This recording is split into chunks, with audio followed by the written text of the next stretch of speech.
الذين أنعمت عليهم غير أعوذ بالله من الشيطان الرجيم. بسم الله الرحمن الرحيم. الحمد لله رب العالمين والصلاة والسلام على أشرف الأنبياء والمرسلين سيدنا ومولانا محمد وعلى آله وصحبه أجمعين.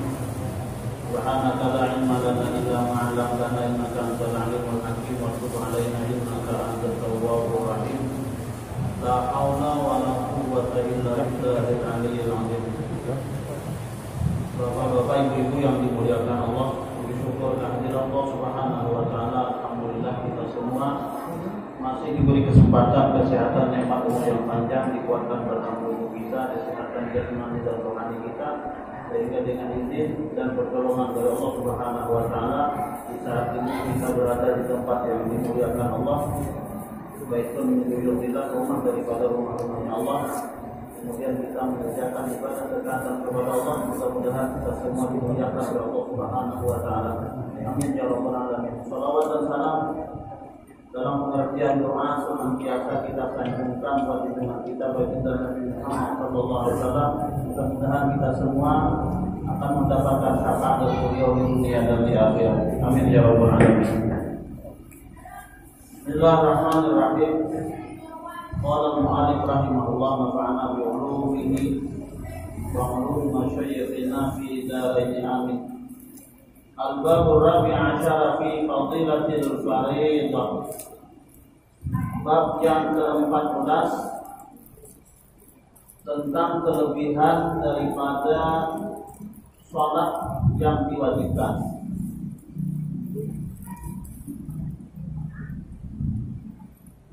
Wa qala Nabi sallallahu alaihi wasallam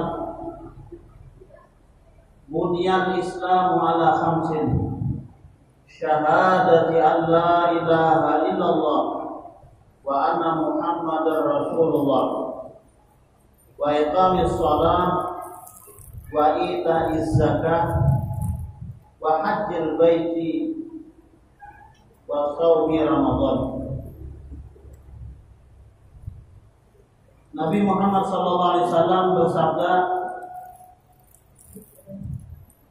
dibangun akan Islam, didirikan akan Islam itu atas 5 perkara. Yang pertama, bersyahadat, bersaksi bahwasanya tidak ada Tuhan yang berhak disembah dengan sebenar-benarnya hanya Allah, dan bahwasanya Nabi Muhammad adalah pesuruh atau utusan Allah. Ini yang pertama, rukun Islam, yaitu syahadat. Yang kedua, wa iqamis shalah, mendirikan dan menegakkan salat. Di dalam Isra Mi'raj awal-awalnya diwajibkan 50 kali. Namun pada akhirnya cuma 5 kali sehari semalaman. Kalau kita bayangkan 50 kali sehari ya Pak, setengah jam sekali itu bayangan. Baru kemudian tadi bayangan pulang. Yang ketiga rukun Islam adalah wa ita'iz zakah, menyerahkan atau mengeluarkan, memberikan zakat kepada yang berhak menerima zakat. Ini bagi orang yang punya harta sampai nisabnya, sampai haulnya. Kalau emas itu sekitar 80 gram. Nah, jadi kalau sekarang isi harta bisa membeli atau isi duit bisa membeli emas 80 gram. Misalkan kan berusaha apa, misalkan berjalan setahun, emas berapa sekarang? Berapa musim? 820. Berarti 8 kali 8 44 ya. Nah, bila isi duit yang dalam setahun itu ada sekitar 60 lebih masuk zakat. Nah, serahkan, berikan kepada yang berhak nanti.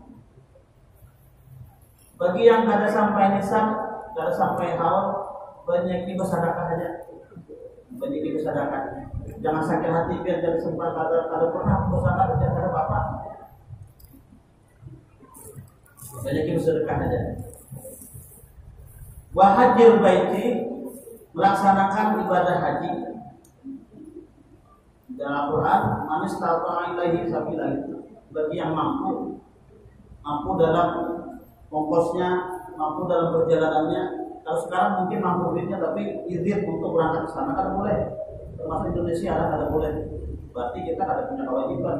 Nah, karena negara kita terlarang untuk masuk ke Arab Saudi. Kalaupun yang banyak duit ada wajib karena terkendala itu. Artinya kita yang banyak duit tadi karena kondisi sekarang tidak termasuk melalaikan ibadah haji tersebut. Nah, karena kondisi hubungan antar negaranya belum begitu baik. Kemudian yang kelima, wasaumi Ramadan, puasa di bulan Ramadan.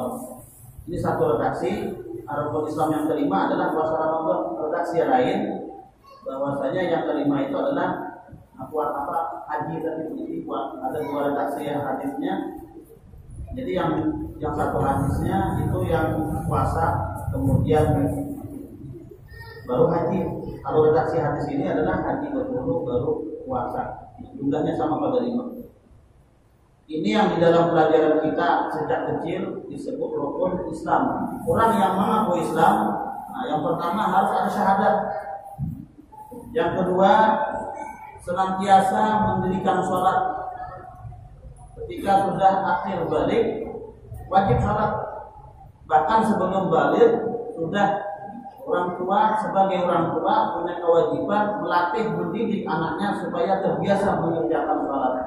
Mulai 7 tahun, 10 tahun baru balik tuh, tapi orang tua punya kewajiban menyuruh bahkan memaksa untuk anak melaksanakan sholat agar nanti ketika dia balik sudah terbiasa dengan ibadah sholat itu.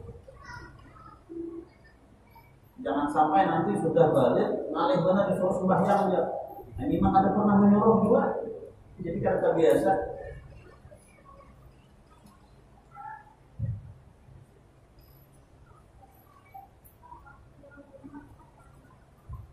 Jadi rukun Islam ini kalau boleh kita ibaratkan orang membangun rumah. Orang bangun rumah itu yang pertama pondasi. Bila hendak rumah itu kuat, bertahan lama, yang pertama pondasinya harus kuat. Mungkin tukang tahu sampai harus ada cor cakar ayam supaya kuat gitu kan. Nah, yang pertama pondasi. Orang Islam supaya kuat Islam yang pertama syahadat. Syahadatnya harus belajar sifat 20 lagi. Belajar tauhidnya. Setelah itu ya kami sholat tadi. Nah, kami sholat ini kalau ibarat kita membangun rumah tiangnya ada apa tiang? Berapa tiang? Nah, bila tiang kada kuat, bahaya nanti masang atap, bahaya masang dinding. Jadi harus kuat dulu tiangnya. Nah, supaya jangan roboh nanti. Makanya di hadis lain nanti disebutkan siapa yang mendirikan sholat berarti dia menegakkan agama. Artinya harus kuat supaya agamanya betul-betul tegak. Yang ketiga itu adalah bayar zakat. Bayar zakat itu ibaratnya atap rumah. Kalau sudah ada lantainya, pondasinya, kemudian ada tiangnya, lalu di atap supaya jangan kehujanan kepanasan. Habis itu baru pasang batako dinding. Nah, ini puasa. Ya sebentar lagi mudah-mudahan panjang umur kita sampai Ramadan bisa melaksanakan ibadah Ramadan. Nah, pondasi kuat, tiang kuat, atap sudah ada, dinding sudah terpasang. Apakah sudah bisa disebut rumah? Sudah bisa. Orang itu bersyahadat sudah, puasa, sholat sudah. Alhamdulillah rutin sholat. Kemudian puasa, berzakat atau sedekah sedikit. Kenapa haji kita duitnya ada lagi? Nah di dalam Quran tadi mana istata'a ilaihi sabila, bagi orang yang mampu aja. Artinya kalau orang yang punya rumah pondasi kuat, tiangnya kuat, atapnya sudah dipasang, dindingnya sudah ada, maka sudah layak disebut rumah. Yang belum apa? Pagarnya. Maka diibaratkan oleh ulama, haji itu kalau orang bikin rumah ya pagarnya. Pagar sekelilingnya baguskan rumah jadinya.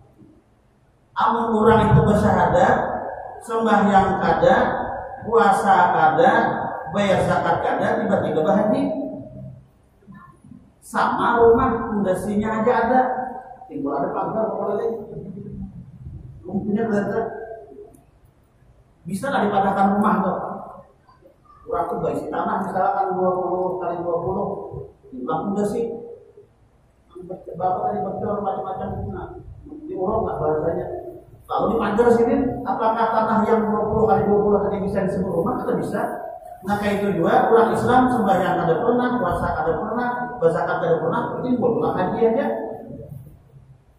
Kira-kira nanti itulah kurang lebihnya. Nah jadi susunannya, ibu pagar aja rumahnya. Nah.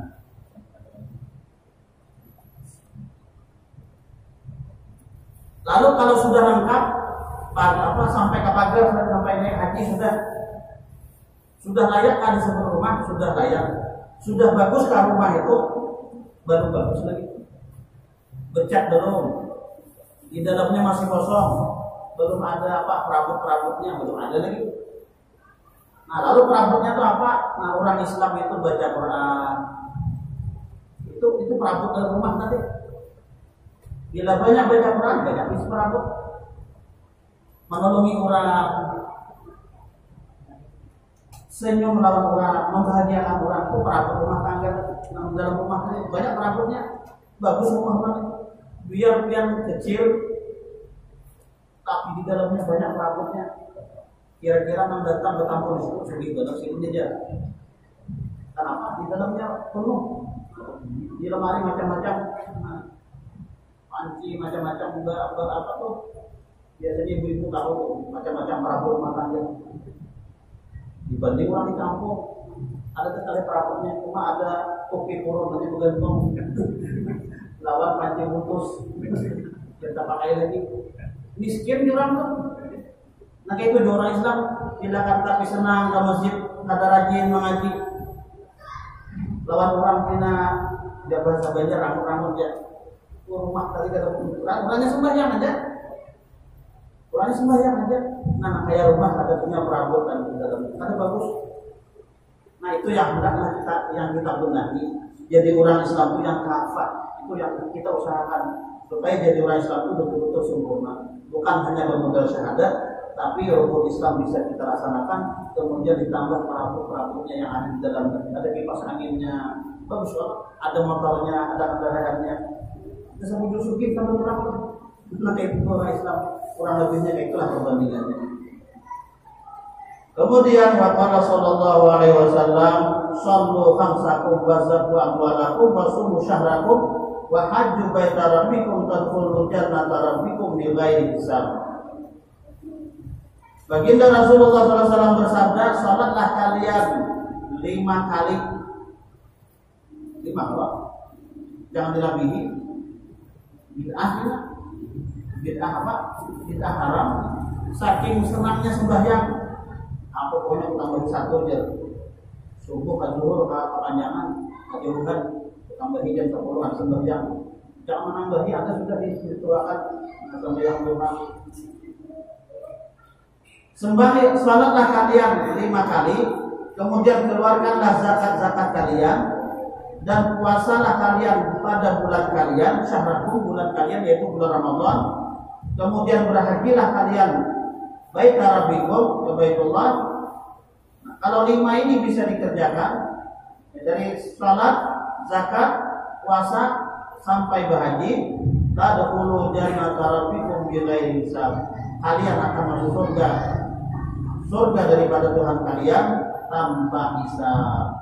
Dan tentunya semua ibadah itu yang betul-betul diterima oleh Allah Subhanahu wa Ta'ala.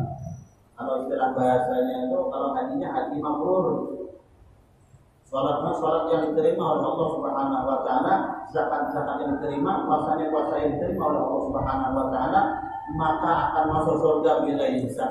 Kada dihitung orang lagi, tiba-tiba setelah di padang mahsyar tanpa terasa sudah di depan pintu surga ya. Kada sadar lagi, tadi berjalan di jembatan di Siratal Mustaqim itu ada sadar lagi, tiba-tiba sudah ada di pintu surga.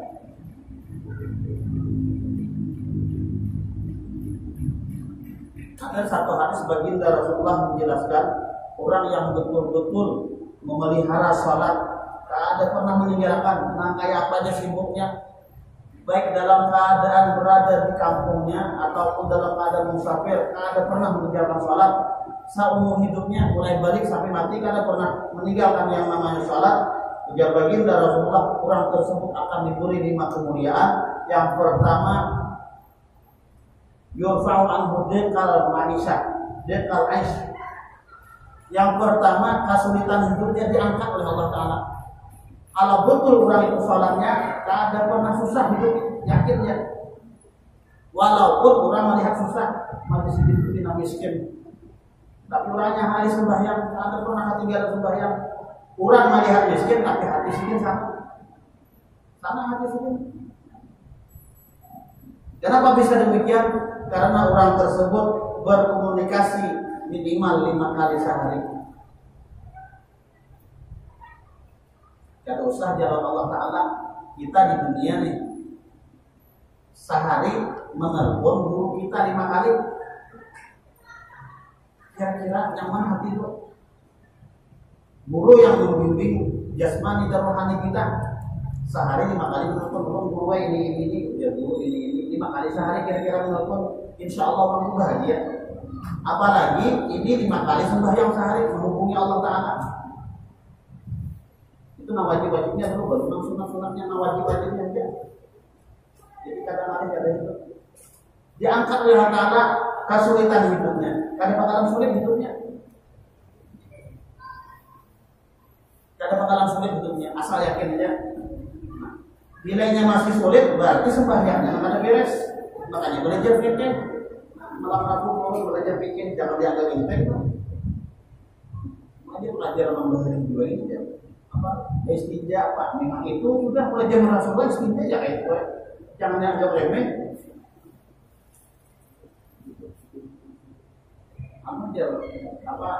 Ilmunya kalau ilmu apa ilmu zahir aja lah. Enggak mau belajar ilmu dalam tentang zahir, lihat dulu. Bila ada tentang zahir ini buruk yang di dalam, kalau yang buruk rusak yang di dalam. Yang berisi buah kelapa yang di dalam itu akan busuk kalau kulit luarnya rusak. Jangan orang busuk kalau umpamanya. Namun kalau umpamanya sudah rusak isinya, kada bakalan jadi santan lagi. Ya itulah kalau orang belajar ilmu hakikat, kalau fikihnya kada jalan, kada bakalan rusak hakikatnya. Apalagi nang belajar kada sembahyang lagi. Di lebihan ada bisi berkapan guru, kada sembahyang lagi, kada usah diupati yang bisa. Walaupun hakikatnya sampai ke mana? Hati-hati. Makanya di dalam mengajar sesama nama ahli syariat, tarekat, hakikat, nggak disebut dulu apa syariatnya, nanya dulu. Imam Syafi'i ahli syariat bukan artinya kata ahli di dalam hakikat. Nah seperti itu. Jadi jangan dianggap sepele masalah sembahyang, masalah jual beli, itu masalah syariat, transaksi jual beli, riba dan seterusnya. Nah, jadi kalau kita sholat dikerjakan, puasa dikerjakan, bayar zakat, 5 sampai nisabnya dikeluarkan, jangan merasa sebanyak benar tadi asal kita berzakat, kebanyakan bayar duitnya. Kalau misalkan zakatnya aja 100 juta, berarti duitnya berapa? Kalau zakatnya 100 juta, berarti ngambil zakatnya berapa? 2 miliar setahun. 2 T lah. Nah, 2 T berarti. Belum pernah menerima zakat orang 100 juta, itu zakat yang dikeluarkan. Dari urut jangan diberikan polus semua, memang benar. Gimana cuma menerima aja, apa masalahnya? disuruh menarik makan aja. Betul diberiakan presiden itu di kelompok orang yang sapu tangan ada melihat duitnya berapa ratus juta menarik makan aja. Yang berkira bahasa katanya salam baratnya. Kalau itu diberi jalan deh. Ini ada pemuda itu menarik makan. Jadi kada malah pasangan benar kan.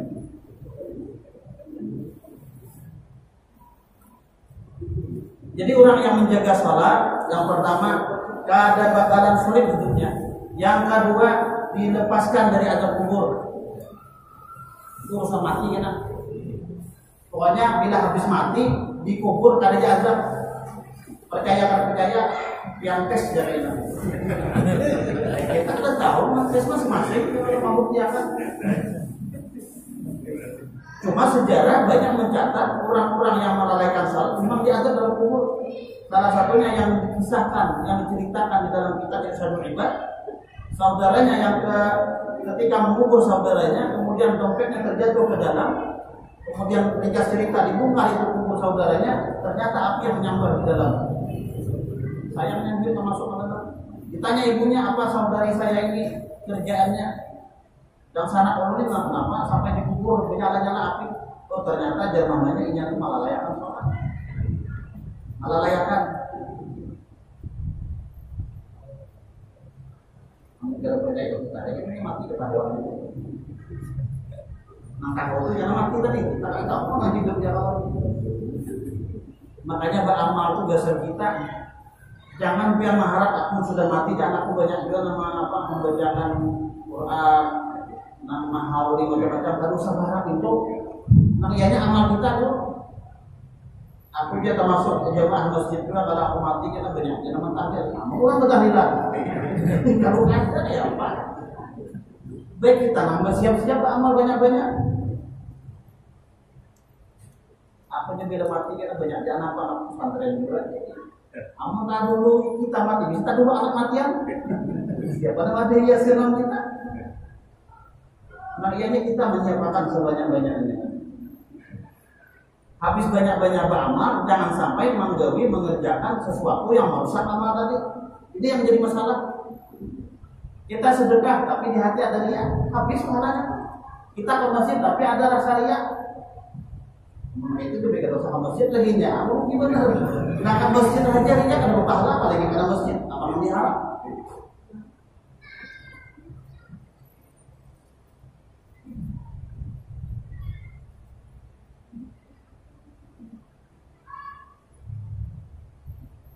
Kemudian orang yang senantiasa menjaga sholatnya itu yang ketiga, nanti di hari kiamat di padang mahsyar dikasih catatan amalnya dengan tangan kanannya.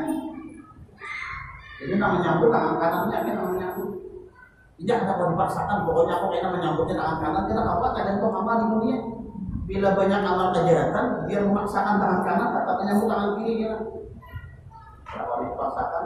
Kemudian yang berikutnya, dia akan melewati Shiratal Mustaqim, jembatan yang ada di atas neraka yang disebut Shiratal Mustaqim, naiknya 500 tahun perjalanan, mendatarnya 500 tahun perjalanan, turunnya 500 tahun perjalanan, di seberang ada surga.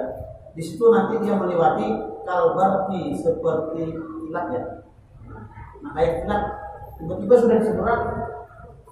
Itu orang yang ahli sholat, menjaga sholat, tidak pernah meninggalkan sholat. Dia punya prinsip sholat bukan beban, tapi sholat kebutuhan. Yang bila kalau menjadikan prinsip seperti itu, insya Allah ikhlas ya sholat dan terpaksa.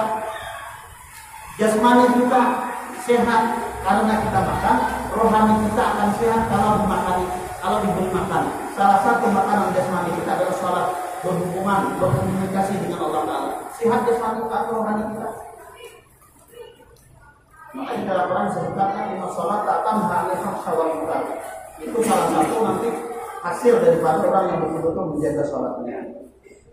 Kemudian yang terakhir, orang yang betul-betul menjaga sholatnya, yaitu jannah bighairi hisab, dia akan masuk surga ada dihitung-hitung lagi. Tuhan langsung aja kan, aku sudah percaya. Mandi lain kan dihitung lagi. berapa dia bersedekah, berapa dia berzakat, berapa dia nyumbang, membersihkan dihitung lagi. Karena dia hari salat sudah ya Tuhan, yang lain itu harus dihitung. Pokoknya kepercayaan dia.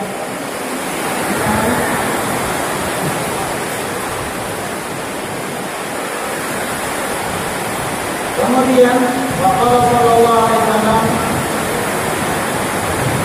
as-salatu imaduddin faman aqamaha faqad aqamaddin wa man tarakaha faqad hadamaddin. Kata baginda sallallahu alaihi wasallam bahwa salat itu imaduddin.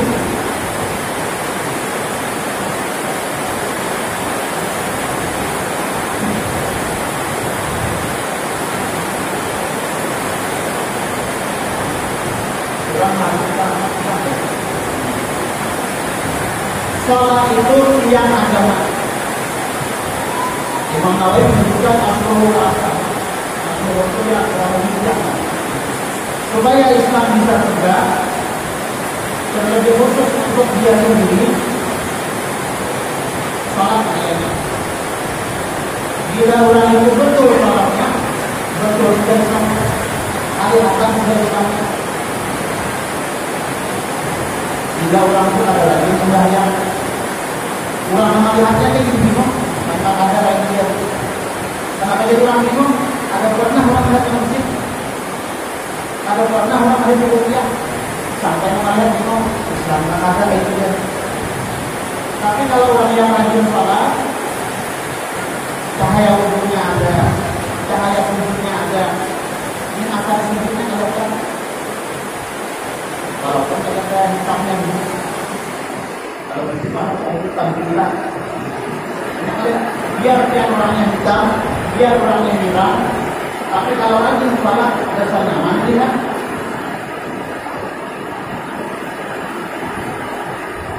Maka sholat dikatakan oleh baginda Rasulullah imaduddin adalah tiang agama. Barang siapa yang mendirikan sholat, arti mendirikan di sini bukan hanya sekedar melaksanakan, namun mengerjakan sholat tadi, rukun-rukunnya, syarat-syaratnya, sunat-sunatnya. Jangan mentang-mentang belajar fikih karena lalu sembahyang sudah tahu yang wajibnya, sudah tahu rukunnya, sudah tahu sunat-sunatnya, akhirnya sunatnya ditinggal. Banyak orang yang itu. Artinya kita belajar yang mana yang rukun, yang mana yang sunat, bukan artinya disuruh meninggal yang sunat. Kira-kira itu. Ada rukun berapa? 12. Sunat wajib. Ada boleh ketinggal. Bila tertinggal, ada sholatnya. Lalu ada yang sunat, ada sunat hayat, ada sunat abad. Artinya kalau sunat abad bila ketinggalan 7 tahun, bila sunat hayat bila ketinggalan tidak ada apa-apa. Artinya bukan disuruh meninggal. Banyak terjadi dalam kita. Sembahyang sunat ini. Bertakbir Allahu Akbar. Seharusnya harus takbir baca apa? Doa iftitah itu sunat hayat. Tapi karena ini merasa sembahyang sunat, langsung yang Bismillahirrahmanirrahim alhamdulillah. Sayangnya seharusnya baca ayat. Tapi karena ini kamu ayat itu sunat, ada ayat lagi, kamu ayat. Ini rugi. Baik sembahyang wajib ataupun sembahyang sunat, kerjakan semuanya, rukun-rukunnya, sunat-sunatnya. Kata kawan, ayat pendek, ayat panjang tidak apa-apa. Aku tidak akan pendekkan, kuliah, ayat Yasin tidak apa-apa. Kalau kita kuliah, kamu baca kuliah, Yasin barang. Bahkan sangat dianjurkan kalau sholat sendirian itu ayatnya yang panjang-panjang. Kalau sembahyang berjamaah, si imam itu jangan panjang-panjang ayat. Karena kondisi makmum macam-macam. Ada yang kalian berdiri, makanya dokternya perawatan juga berdiri. Ada yang berganangan di rumah, macam ada yang berganangan doyan, maka imam ditujukan jangan terlalu panjang ayatnya kalau berjamaah. Tapi kalau sholat sendirian kita kan panjang-panjangnya ada apa? Asal tahannya aja. seperti itu. Maka ketika seseorang sholat berarti dia menegakkan agama. Wa man tarakaha faqad hadamatin, barang siapa yang meninggalkan sholat berarti dia meruntuhkan agama. Wabil khusus agama untuk diri sendiri.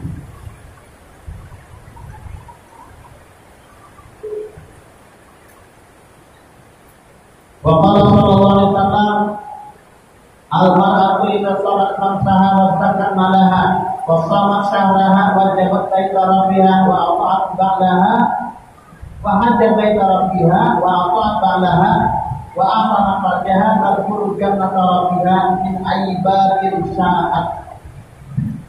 Seorang perempuan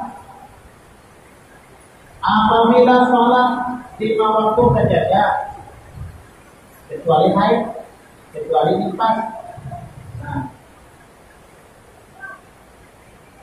ini kebanyakan binian minta maaf, apalagi nambah anakan, nambah kalau sudah yang kata-kata habis dalam ini. Nah, apabila seorang perempuan sholat 5 waktu terjaga, kemudian kalau nyampe harta dikeluarkannya harta dari zakatnya, kemudian dia puasa bulan Ramadan, kemudian ada duit lebih melaksanakan ibadah haji ke Baitullah, kemudian seterusnya wa ta'ala dia taat kepada suaminya, ada membangkang lawan suami, walaupun baik si laki baik si suami zalim. Baik si laki zalim, namun si istri tetap sabar dengan kezaliman suami dan dia tetap berbakti kepada suami yang zalim tadi, dia akan mendapatkan pahala seperti Firaun. Dia akan mendapatkan pahala Asia istri Firaun. Istri Firaun bukan beriman Allah Ta'ala. Beriman.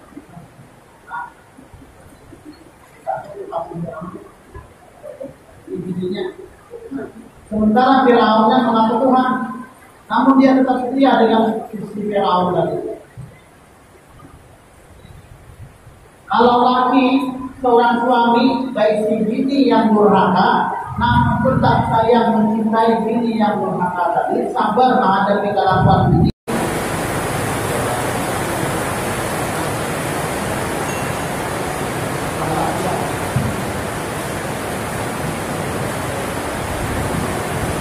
Jadi artinya ketika melihat pasangan, nanti apa aja bentuknya, sabar aja, ada yang habis katanya, dirinya mati habis habis juga, kita nggak kali ada, ada yang mati di sini macam kayak kita, cari bahasanya dia, kamu dapat nama baik, kamu kebangan, baik sandangannya ada, doakan mudahan apa, panas berubah kelakuan kejamu akan mati. Pasangan orang mendoakan orang mati, orang perlu mati. Jadi ketika seorang perempuan menjaga sholatnya, menjaga puasanya, mengeluarkan zakatnya, melaksanakan ibadah haji, taat dengan suami, wa afsana farjaha, kemudian dia menjaga kehormatannya, minta maaf.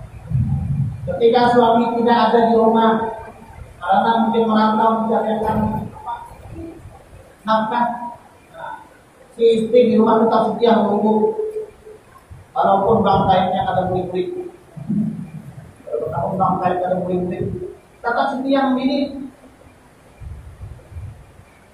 Kata apa namanya? Kata jemplay, kata tetap setianya. Maka si perempuan tersebut tadkhulu jannata rabbiha min ayyi babin syaa. Dia akan masuk surga dari pintu mana aja. Makanya kalau kita lihat lebih enak perempuan masuk surga daripada laki-laki. Laki-laki banyak syaratnya. Istri buka aurat, suami diam. Siapa yang berusaha? Suami membiarkan istri buka aurat. Begitu istrinya dimasukkan ke neraka dengan alasan, dengan sebab dia buka aurat, ujar si istri, apa protes? Ya Allah, hamba protes, hamba buka aurat, suami memeliharakan. Panggil suaminya, karena suaminya semoga ditarik, tunjukkan memeliharakan ini buka aurat. Akhirnya laki malah buka neraka. Memang sayang banget, jadi hati-hati. Jadi banyak kita sebagai seorang suami di dalam Al-Quran itu anfusakum wa ahlikum nar. Jaga diri kalian, keluarga kalian termasuk ini. Jadi kalau ada bapak alim untuk surga banyak syaratnya. Anak sudah remaja dibawa oleh orang tua kemana nggak tahu, tanam aja nama kawitan, tanamnya masih abah tadi. Alhamdulillah. Sebulan, 2 bulan, 3 bulan, 4 bulan, sampai 6 bulan datang ke rumah. Kalau dihamili oleh anak pian, tambah. Terus sebulan sudah 2 kali kejadian, ada yang mati begitu. Kayak Pak Ustaz deh, anak orang, hamil 6 bulan. Sekarang hamil anak orang, nah jangan misalnya sampai hamil anak orang. Masalah dari mana? Bila sudah mengalir-alir datang pada Ustaz, nyaman-nyamannya kan obatnya kalau. Nah jadi perempuan gampang tuh menunda sembahyang, jaga puasa, dijaga zakat, kemudian setia dengan suami, menjaga kehormatan, maka dia akan masuk surga dari pintu mana saja yang kita. Kemudian Waqala sallallahu alaihi wasallam ikut syahid alamu wa alamul iman sholat. Setiap sesuatu itu ada tandanya. Tanda iman itu sholat. Bila orang itu sholat berarti orang itu beriman. Kemarin kan sampaikan ada hadis, ya Rasulullah, kalau kalian melihat orang itu senantiasa ke masjid, maka orang itu betul-betul beriman kepada Allah. Artinya bila orang itu rajin sembahyang kata ketinggalan, sudah bisa dipastikan orang itu betul-betul beriman kepada Allah. Bila kadang-kadang sembahyang diragukan Islam, orang itu kafir. Kemudian Allah Rasulullah SAW sholat di akhir hadis. Wallahu a'lam. Mudah-mudahan panjang umur, sehat badan, senantiasa bisa mengerjakan ibadah dengan pertolongan Allah Subhanahu wa taala. Mudah-mudahan kita semua diberkahi di bulan Rajab dan Sya'ban, dan sepanjang umur kita sampai ke bulan Ramadan, melaksanakan ibadah Ramadan yang sebaik-baiknya, dan kita nanti ketika hari raya Idul Fitri kita seperti bayi yang baru dilahirkan tanpa ada dosa dan serta kesalahan. Mudah-mudahan kita semua selamat dunia akhirat, hidup dalam keadaan beriman, meninggal dunia dalam keadaan beriman, husnul khatimah, akan bertemu dan berjumpa di dalam surga bersama baginda Rasulullah SAW. Amin ya rabbal alamin. Ya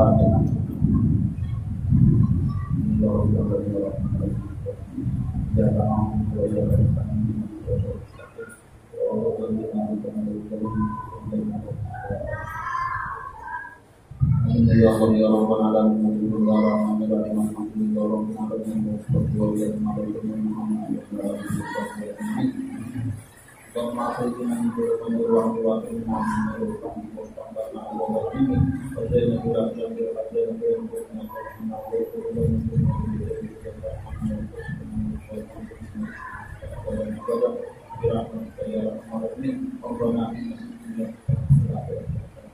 Dengan